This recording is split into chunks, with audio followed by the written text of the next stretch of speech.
Hello, all you positive heads out there. It's so good to be back with all you beautiful reflections of the one source consciousness that creates and animates all things. If you're new to this podcast, of course, we are super happy to have you here, and we just ask that you bring an open mind and heart to your listening experience and to be prepared to explore vantage points that I'm convinced will help shift or solidify your current understanding of the ultimate nature of reality in a way that is extremely empowering.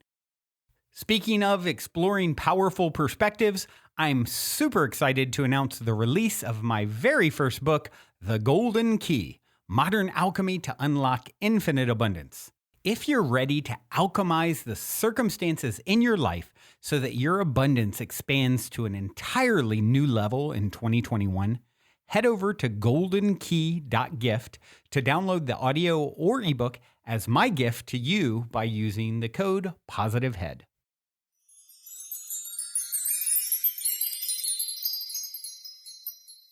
All right, all you positive heads, on this week's Soul Share episode, I'm very excited to have Ashley Stahl here with me on the show. Ashley is an American national security professional turned entrepreneur, podcaster, author, and career coach who has had 2 viral TEDx talks in an effort to help shine a light, helping people to get what they really want out of this life. Hello there, Ashley. Welcome to the show, my friend. Thank you so much for making the time for me. I'm excited to be here with you. Yeah, this is going to be a good one. And you know, what I love is, as the fates would have it, you know, sort of your expertise is something that's been coming up a lot lately with, you know, my book, The Golden Key, I recently released, which is all about unlocking infinite abundance. And, you know, I think we were both on Sahara Rose's show, who's also talking about finding your path. So it's like this theme is happening a lot right now. I'm going to start off, though, with the same cliche question I always like to open with, and before we go too deep, and it is this. You're in an elevator. The woman next to you looks over, says, "What's your passion?" You have 10 floors to answer. What do you say? I help people step into careers that they're really excited about and aligned with. And now we have 9 floors left to talk about what that looks like. So let's see here. Let's just start, if we could, giving the folks a background, whatever feels relevant to share about your backstory and how you got on this path that you're on. Yeah, I remember, like a lot of people, I was in college and didn't know what to major in, and I was terrified that my major really meant something or mattered for my life. And I was in that perfection paralysis of what do I study and what does it mean for my life? And it's so interesting looking back now, because I think as a society, what we're really doing for a lot of people is the equivalent of saying the first crush you ever have, marry them. It's like the same thing in our career. We're saying the first thing you pick better be right, and you better grow it and don't quote unquote lose time. But that alleged time lost is really the time that we need to spend. It's the cost of admission to finding yourself and doing the experimental work it takes to have a career that really fulfills you. And so in my case, I was really just at the beginning of that. And yet I grew up in a house where the news was always on from a really young age. My dad was arguing with my uncles about politics, and I had my own opinion about it, for better or for worse. I don't know if it was based in any actual educated science, but I really had a lot of thoughts about politics. And I remember when I was walking to career services, I went to the lady that worked for my university, and I said, "Hey, I don't know what to major in." And I didn't know at the time that only 27% of people really use their college major for what they're doing. So unless you're like an engineer, I didn't.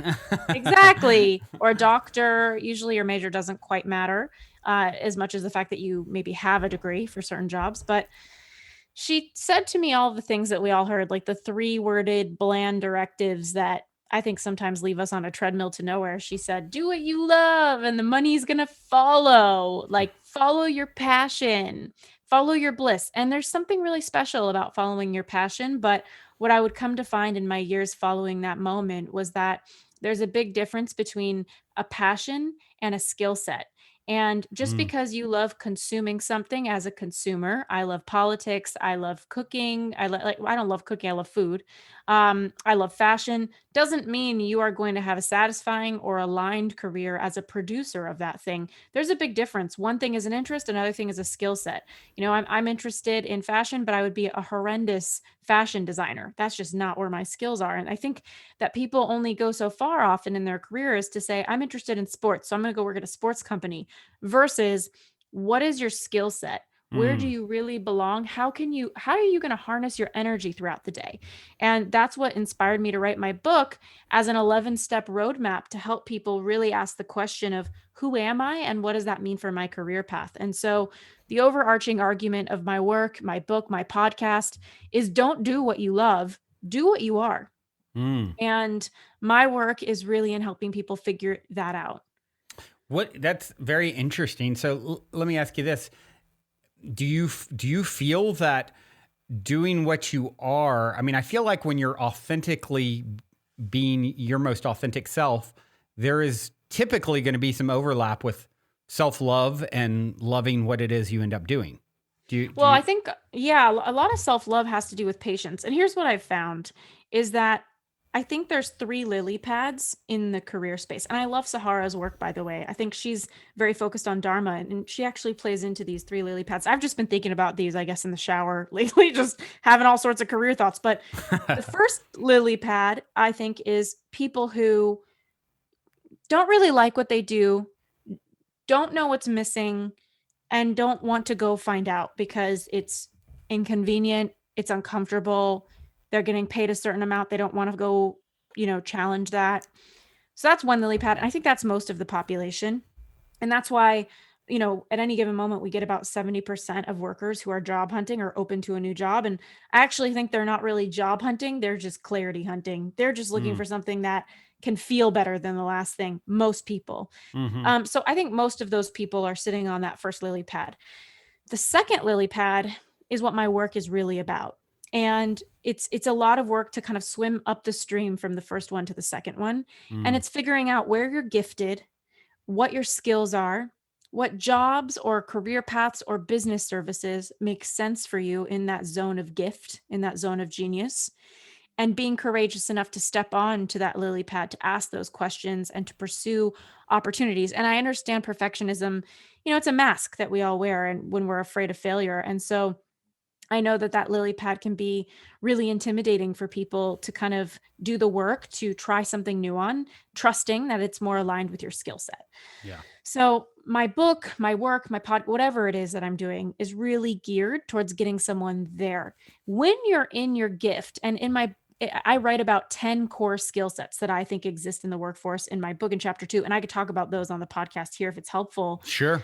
Yeah. So my goal is to get people into which skill set are you? I really believe that even though I think there's 10 core skill sets that exist in the workforce, everyone pretty much leads with one. And even though people might resonate with three of them, once you can get into your one, where it's so obvious to you, you don't even realize it's a skill set sometimes. Like words is my core skill set. And I grew up thinking, like, how does somebody not know how to perfectly spell? How does somebody not know how to creatively put Hmm. words together? It's just so natural for me. But I couldn't, there's another core skills that I talk about, which is coordination for the detail oriented project manager, operations person. I'm horrendous at that. And so I'm sure for that person, it's like all the details are so obvious. So we miss where we're skilled because it seems obvious. So if you want, I could go through the 10 and Yeah, then I think perhaps, that'd be yeah. great. Okay, so the first one is innovation. This is for the intrapreneur within a company or the entrepreneur, the person who created the company. And it's the creative self starter or visionary that is solving problems. They're highly innovative. If they're not their own boss, they're second in command. Usually they work their way up because an entrepreneur needs somebody who's highly creative that's executing for them. And I would say the difference between the entrepreneur and the intrapreneur within a company is your relationship between flexibility and freedom and your relationship with financial risk. The entrepreneurs that are the innovation skill set, they feel visceral pain if they don't have creative freedom, time freedom, everything freedom. Like they don't want to work on someone else's idea. They have an idea. They don't want to work on somebody else's timeline. They have a timeline. So that's them. And then the intrapreneur, usually they just need flexibility. They're visionary, they want some autonomy, they want to create their ideas. But the real key here is that they don't need all out freedom. They don't need to be the one that's always coming up with the idea, but they do love putting it together. They also have a different relationship with financial risk. The entrepreneur feels more risk in their life when they don't go beyond their own, whereas the entrepreneur would rather keep their paycheck. So that's the key with that core skill set. Interesting. Yeah, and the second one is building. So I think about these skill sets as if they're energetic as well as tactical. So if you're in building energy, you can be a construction worker, quite literal, or you can be building a website. It could be more figurative. So it's just if you're spending your day building. And then the third one, which is mine, is words. And that is for the talent agent, the real estate agent, the keynote speaker, the author. But one question that comes forward in this core skill set and really throughout all of them is, are you an introvert or are you an extrovert? Because if you're an introvert, I'm going to express the words core skill set very internally. That's going to be me on my laptop as I am, writing, thinking, feeling. If you're an extrovert, and I know there's a lot of research on being an ambivert, but I do think everybody kind of leads with one.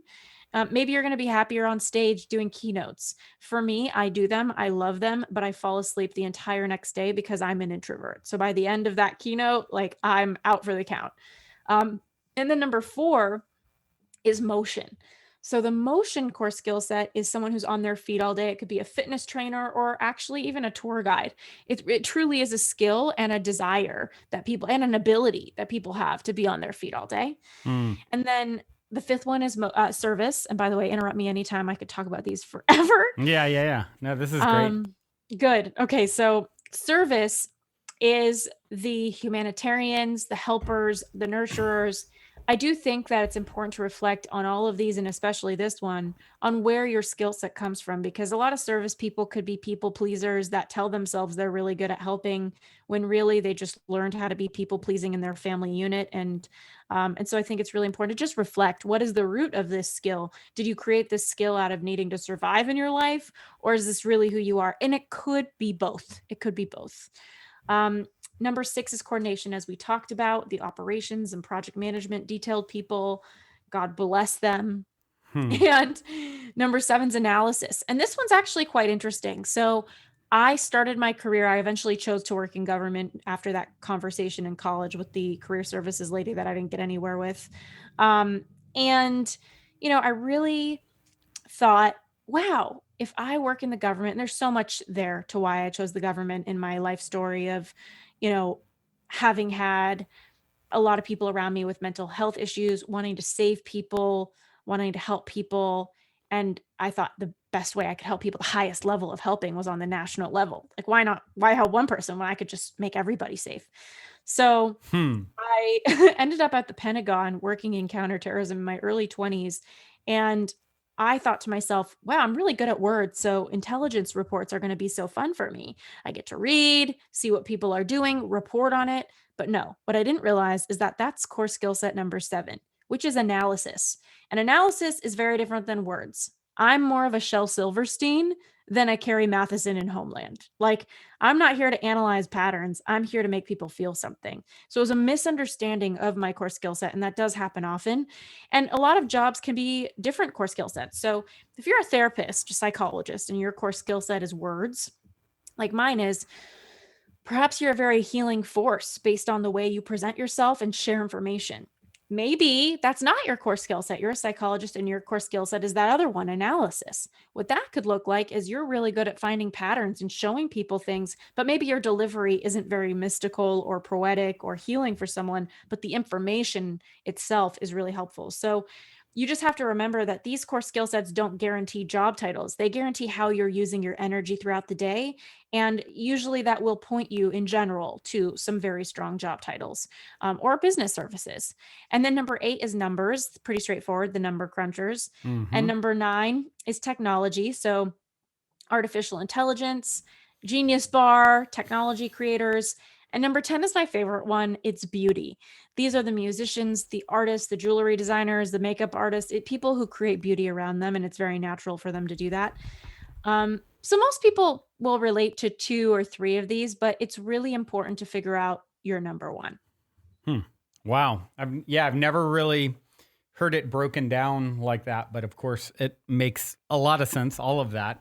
And, I guess I'm sure you have some ideas of how someone goes about sort of uncovering. I mean, what about for the person out there who's listening and thinking, okay, some of these things I think ring true, but how do I determine that I find my number one? And I don't want to be wrong and waste 5 years of my life or whatever. So curious. Yeah, there's a lot of fear about being wrong, but usually we're always moving forward. And sometimes you have to, I think stepping back doesn't mean you're stepping down. Sometimes you need to step back to step forward. So I would say the key ingredient to really honing in on this is not only your own self-reflection, but feedback. According to research, especially on relationships, our friends know if we're headed for divorce before we do. And I think that's the case with careers too. And I think it's because people can neutrally look at you and from their own non-interest in anything other than you being happy or you being seen, there's this impartial, non-biased approach that people can take in giving you feedback. So I would say, since it's so hard to read the label when you're inside the jar, text people that you trust and know, text a couple colleagues, get a good little simple random sample. I feel like I haven't said that term since AP statistics in high school. Simple random. I like it. It found a purpose after all. Yeah. Who knew that lesson would do anything? But yeah, I would say asking a couple colleagues, a couple friends, your parents, when have you seen me at my best? When, and especially your colleagues or your professors, people that you feel like have a decent sense of you, you'll be surprised by what feedback they give. And if you want to specify, you could say in work, or where have you seen me at my best career wise? Maybe your parents won't have as much to say. Maybe they will. It's just important to obviously use your own filter. But then from there, look at this list of 10 core skill sets. And obviously in my book, I go way more deeply into these. But if nobody ever gets my book and they just listen to this episode, hopefully this would be enough for them to at least get this process started. And they can look at the skill sets and say, which core skill set are people telling me I'm at my best? You could even send someone these 10 core skill sets like, oh, this crazy career coach, Ashley Stahl on Positive Head has these 10 skills. Which one do you think I am? And from there, I think using your own intuition and, people call it work because it is work. And I think that there's a misconception in today's world that we should love what we do as if we love, I love my romantic partner, but we still fight. It's the same with your career. Right. You love what you do, but I would hold a standard of 70 to 80% of the time you are honing, harnessing, using your core skill set, you're in a pretty good situation. And I think that other percent of the time usually can be in your zone of growth. A skill set you have, but you want to be honing in on, or maybe one that you just really enjoy, but maybe it's not a zone of genius. I mean, nature versus nurture is a real thing. You can definitely nurture your way into success, but it can feel like pushing a river. And I'm all about ease. Maybe some people are into challenges for sure. I actually don't love challenges. I love like easy growth. I don't buy into the belief that, growth has to come through pain. So I think that there's something really beautiful about, owning where you're naturally great. Yeah, I think as humans, we're constantly looking for the easiest path. I mean, that's a part of what we do, and how proficient we are at navigating this reality sort of determines whether or not it's super painful or not. I think people a lot of times will continue. The lesson gets louder and louder. People are slow to get it, and all that stuff. So. Very, very interesting. Well, so, I want to talk about, I instantly think of my uncle who lives in North Carolina. Whenever I bring up the word money, he says, when you're talking about money, I want to talk about your inner money blueprint. I know that's a thing that you help people to understand. Let's talk a little bit about that. I love your uncle and his accent. He's a character. Yeah. Talking about money, I write about in my book in chapter, I think it's 3, about my birthday, which I think a lot of people have what I like to call birthday trauma. We have a lot of expectations around our birthdays. Everybody had a weird birthday when they were growing up. And it was my 10th birthday. May 29th, 87. I'm a Gemini. Okay, gotcha. Yeah. What about yours? July 28th. And I know some listeners are probably laughing when they heard you talk about all the stuff around your birthday because I have like the craziest birthday synchronicity you've ever heard. It's like a 10-minute Ooh. story though. It's yeah. Okay, okay. Well, So they've heard still, a lot. Yeah, they've heard a lot about my birthday, so it's funny that you bring that up. that's so funny. Yeah, being a Gemini, every moment of my life is separate from the last one. So I'm as inspired as I feel crazy sometimes. But yeah, I remember my 10th birthday. My dad, he worked really hard. He dropped out of college. He built a huge financial firm with 300 employees, and then he lost everything. And it was Wow. because he had to make that decision to close the doors on something that wasn't working when the economy changed. Really hard thing that a lot of entrepreneurs I know go through. And when he was going through that, one thing that became really clear was that we needed to make some lifestyle changes. So we went from this huge house and a really wealthy upbringing up until I was 6, 7 years old. We moved to the suburbs. We rented for years and years and years. And he went through a lot with money. I myself actually loved that we moved into a smaller house. Like it Hmm. made me feel like, oh, we're closer down the hallway Hmm. from each other. So I loved the smaller house, which is funny to kind of think back on how our money mindset is when we're kids. We don't think we're losing something. I felt like I was Oh, gaining something. how interesting. Yeah, right. And my dad was very troubled and he was very stressed and he was very anxious. And his a lot of his life came back down to him reinventing himself, him finding himself again. Hmm. And on my 10th birthday, I remember my aunt, who was always the best at birthday presents, she gave me a like a big old box of art stuff, which as a inner poet inside, I was like so excited about the crayons and markers.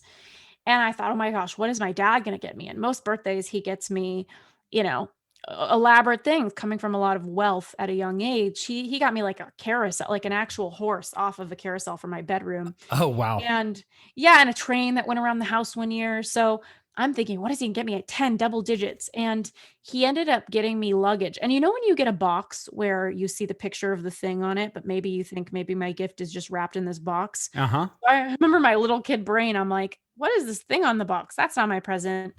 Sure enough, it was red, yellow, and blue primary color luggage. And I threw an epic tantrum, Oh like, wow. believing that he didn't love me. He didn't care about me. How could he get me this? I really made it mean that and I think that's the thing about gifts. Like, if you've ever gotten a gift that you feel like doesn't really reflect who you are, you can sometimes feel like the person doesn't get you. It can feel Right. like, how could they give me this thing? It's so weird. And socially, you have to like somehow act, grateful because you have to be. I mean, that's people, somebody took their Right. time to get you Right. a gift. So gift giving and receiving to me is a very complicated experience. But as a kid, I remember thinking, does he even know me? What is this gift? Where is something? It's my birth. It's a special birthday. I threw the luggage. Why is this my gift? And I remember my mom saying, my love, your dad can't afford, something else. This was the best he could do for you because of money. You have to be grateful. And in the midst of my tantrum, I remember my dad having a total like his tears in his eyes. And he went to his Oh. room. And after I was done with the tantrum, my little brother, he was like the angel child and I was like the devil child.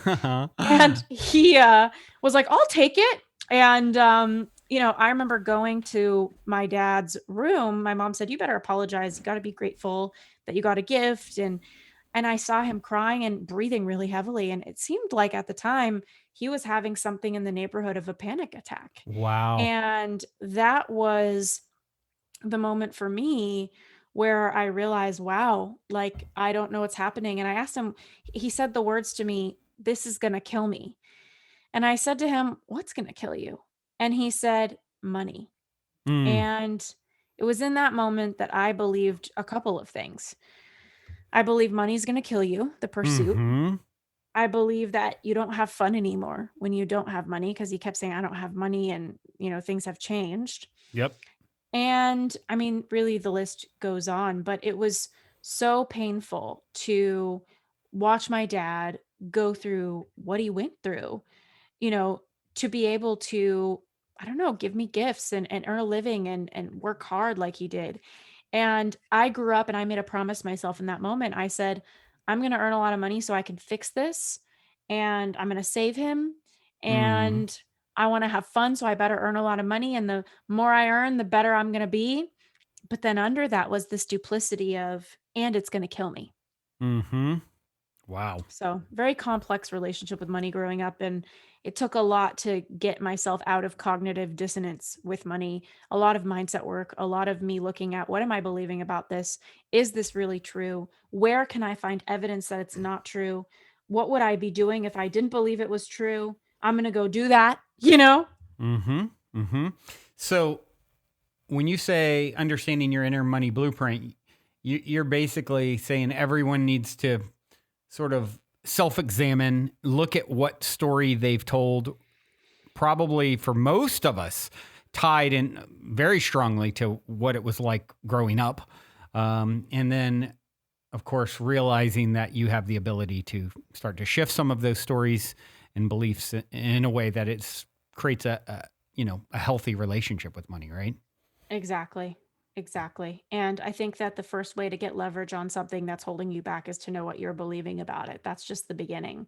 Sure. And so for me, yeah, I feel like I really got to that place and was able to say, okay, I believe money's going to kill you. I believe money is fun. I believe, I need money. I need to save people with money. And I just worked through each belief one at a time over time in my life. And it's taken me really, truly this long. I ended up repeating what my dad did. I had a highly successful course online after putting years of work into it. And after it wasn't profitable anymore, I kept pushing it. And, I ended up losing all of my money, millions of dollars, Wow. because I was afraid of losing my money like my dad did. And I remember prematurely shutting off everything when I started making a lot of money, because I remember thinking to myself, oh my gosh, I'm making so much money. I don't want this to end up like my dad. And as a result, I got a bunch of lawyers, stopped my operations, really held myself back in my life and in my business out of fear of success. Mm.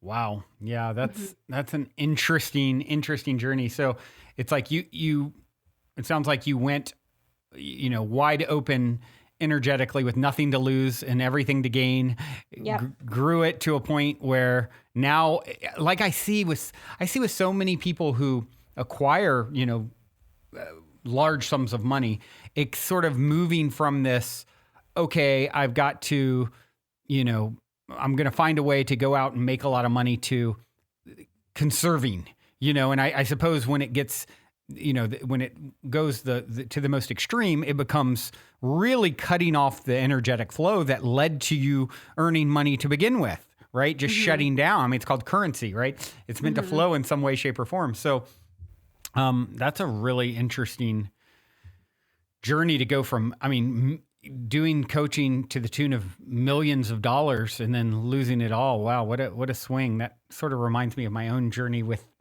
a startup and, big win that then was I lost, and it wasn't with the coaching stuff, but similar. And I can trace back, if I look back on it energetically, it's like, there was some fear around it getting taken or losing it, and it really helped. I look at it now as like, oh, that was a very expensive lesson.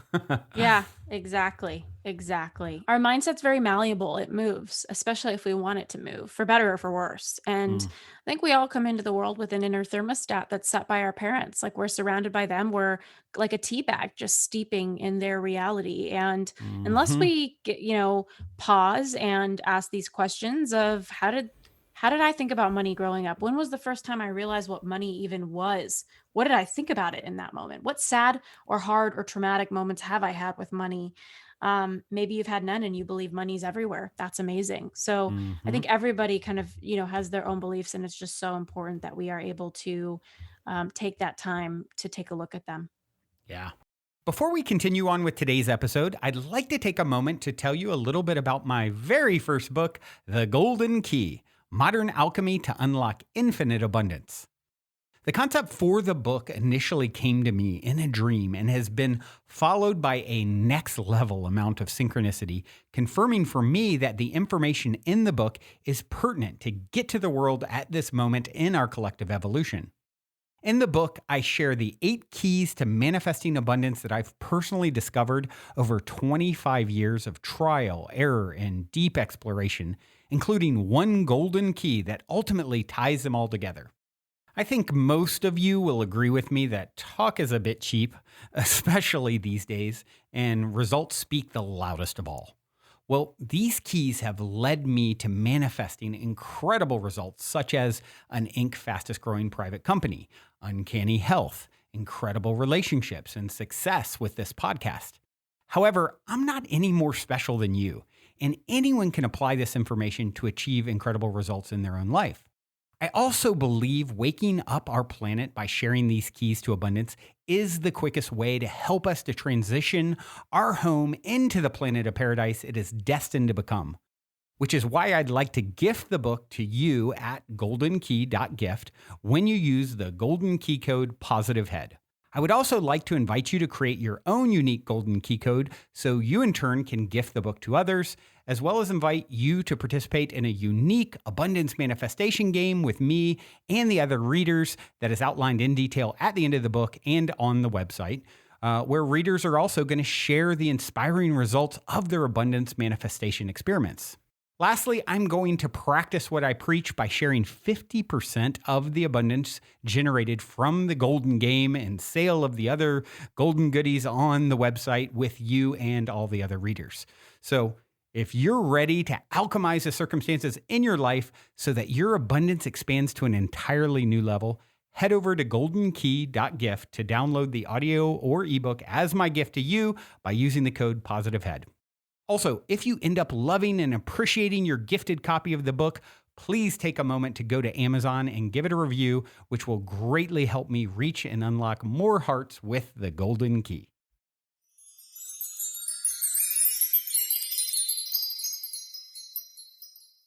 So I know one of the things that you talk about is helping people to really become their own sort of coach. And I love that idea. I think of my friend who's like, become your own guru is what he talks about. And so this idea of becoming your own coach, I'd love to just hear you talk about what you mean by that and how it looks. I think, we live in a world where there's a lot of coaches, and maybe I've even been one of them that will tell people what the truth is for them versus them, encouraging them and allowing them to come into their own truth. And I love that we're in a world with a lot of coaches and a lot of wisdom.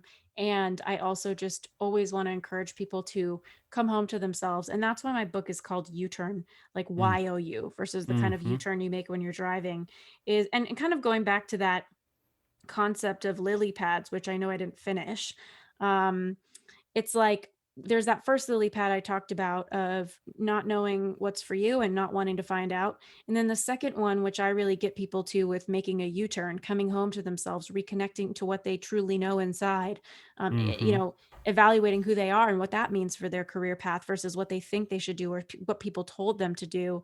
And once you get into that second lily pad, which is where I like to kind of hang out with people, you start to get into like a river current where as you're floating forward and you're operating in that zone of gift or that zone of genius for yourself, people start to notice you because it's easy to get noticed when you're aligned. It's just easy. You're Mm-hmm. Mm-hmm. you're good at something. And I remember even my first job, I worked at a preschool, and I remember they had me helping in the cafeteria with food. It was like I was like 16 years old and it was the summertime in between, high school. Mm-hmm. And I remember I caught typos on some marketing materials, and the preschool said to me, "Oh my gosh, you're always catching typos." And eventually they started asking me to write their marketing materials. So I was in the cafeteria and writing their marketing materials at 16. And just goes to Hmm. show my core skill set was shining through the whole time. That's what Right. happens on the second lily pad. People start noticing what you're good at. They start handing you opportunities. And so it's like when you get to that place, you're following what feels right, you're following your skills, you're following who you are. These opportunities come to you, and in a way you're kind of calibrating with the universe. You're kind of able to look at where you're headed and say, okay, I'm going to sift through these opportunities that come my way because I've done the work to be working in my area of gift. And then what happens, which really has to do with Sahara's work, is you move over to the third lily pad, and not everybody makes their way over there, but that's where Dharma lives. And I Mm-hmm. think that's you can't get to your Dharma unless you know where you're gifted and you know who you are in some way. And so that's really where our work goes hand in hand. I think anyone who's just trying to go straight to dharma, you've got to be asking these sorts of questions of who am I, what are my skills, Yeah. and where do I put my passions versus my interests, which is its own animal. And so I would say, um, when you get into dharma, and the only opportunity, your ticket into dharma is being willing to ask those questions, be willing to make a U-turn, whether you read my book or listen to this podcast or have a conversation with someone, so that you can say, I love myself, going back to self-love. I love myself enough to give myself an opportunity to see if, by trying this thing out and using my gifts in this way, new opportunities come my way. And through that sifting process, I'll find something that will hit right. And that will allow you to swim from that second lily pad to the third one into your dharma. And I've been an entrepreneur now for 10 years after leaving the Pentagon and really helping people in their careers, which is its own story in its own. Um, and having done this, I would say it's quite rare that I see people move from their zone of gift to dharma, just because it's a vibration and it's a place that I only experienced for my first time writing my book. Mm. I've never it's a portal, and I didn't even know it existed. It's like this really deep sense of, it feels like your head is opened and the sky is flowing into it, and you're just operating out of this higher place that I didn't really even know truly existed. So that would be my wish for anyone, is at least give yourself the opportunity to figure out where you're gifted, so that perhaps you can make your way into your dharma. Mm. Yeah, I love that. I think it's so important, the story that we're telling around all this too. And I love that you're like, hey, I didn't even know this existed. It's like finding that optimal path of potential. I mean, I personally believe we have many versions of ourselves that are in potential, and that actually is played out in a, in the timeless state. Like now is, this infinite moment, and there's all these different timelines, which gets, Yeah. pretty probably further out there than you typically talk about on your show, I would imagine. But, what you're talking about, to me, I instantly think of that. It's like, okay, from this moment forward, there are so many versions of each of us, and we get to sort of navigate vibrationally to the one that, if we are successful in navigating vibrationally to the one that is the greatest and grandest version of ourselves, then this like sort of, ultimate path unfolds, if you will.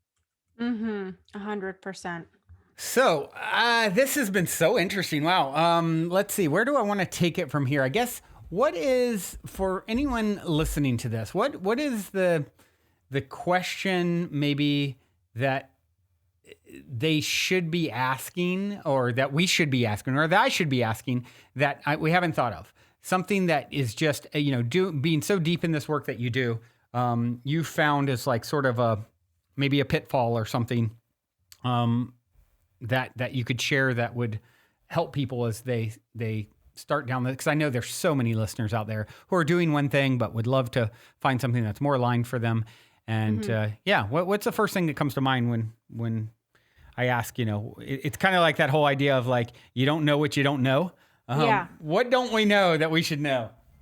Yeah, I would say one of the big messages that I would want to get across, well, there's a few, but the first one would be to be really intentional when you're in between purposes. Life Mm-hmm. is a process of transition. We are always in transition. And it's so important that you don't get reactive and hold on to a plan just for the sake of having one when you're Mm-hmm. in transition. Allow yourself to be a human, which means that it will take time. Maybe you're in a job that you realize isn't working for you, and you're just kind of getting started exploring what's right for you. And a lot of the times we don't need clarity. We just need to connect to ourselves. And that takes time, because when you're connected to yourself, when you know what you're into, when you know what you're skilled at, choosing a career path actually becomes quite easy. And so I would say, if you feel really disconnected and you're in between, don't just be reactive and grab onto something.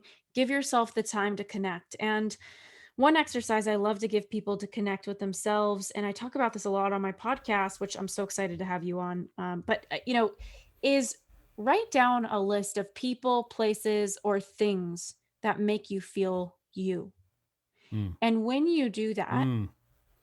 Love that. You are able to connect to yourself. You know, when I go to the beach and I feel the ocean, when I see certain friends, I mean, the list goes on, I feel myself. And when I feel myself, I come alive. And when I come alive, I get a lot more clarity of what's a yes and what's a no in my career. I have better conversations with people. And that's the thing. Conversations create clarity. You know, it's like clarity comes from engagement, not thought. We can't just think our way there. We can't just sit and wonder. We need new information. And when I'm alive and I feel like I'm connected to myself, the conversations I have with people are more alive and I get more insight on what's next for me. Yeah, I love that. I love this. What a great way to sort of tap in, because that's really what we all want, is to like be our authentic self as fully as possible. And that is where we're going to, be most alive and enjoy, living this life in the way it was meant to be lived. So that's such a great piece of advice. Thank you so much. Yes. So one of the things that I always like to ask people, and usually, by the way, I give a little heads up, just a reminder before we start recording, and I think I forgot to do that with you today. That's okay. So I love being on the spot. Okay, good. I love stories of synchronicity or serendipity, or positive paranormal, even if you want to really get far out there. Yeah. Something that's just an inspiring story that gives people that feeling of like, there is some magic in this world. And I just love good stories, and something tells me you got something up your sleeve. Thank you. Well, I write about this in my book, but my first day living in Washington, D.C., I was networking and really trying to get an internship. And at the Capitol South metro station, I met this guy who looked like he was homeless, and his name was Benny. And I have a big sister or not Benny, sorry, his name was John. I had a big sister who she was homeless and she passed away a few years ago, and mentally ill. And I've always had a really soft spot for people who are homeless, given that my sister, after us doing everything in our family to help her, she made that choice and it killed her eventually. So Wow. I remember, meeting this guy, Johnny, at Capitol South Station, and he was helping me get my Metro card for the first time. I was enjoying a conversation with him. And he said, "Where are you going?" And I said, "I'm going to U.S. Institute of Peace, and I'm going to a networking event there because I need to get a job or an internship or something." And he said, "Oh, well, my boy Benny, he's a cab driver, and he always drives people to U.S. Institute of Peace and goes to those events because there's really good free appetizers. You should, try and find him. He wears a paperboy hat." I'm like, "All right." And I met this random guy on the metro to the U.S. Institute of Peace. He was going to the same networking event with me. He joined me.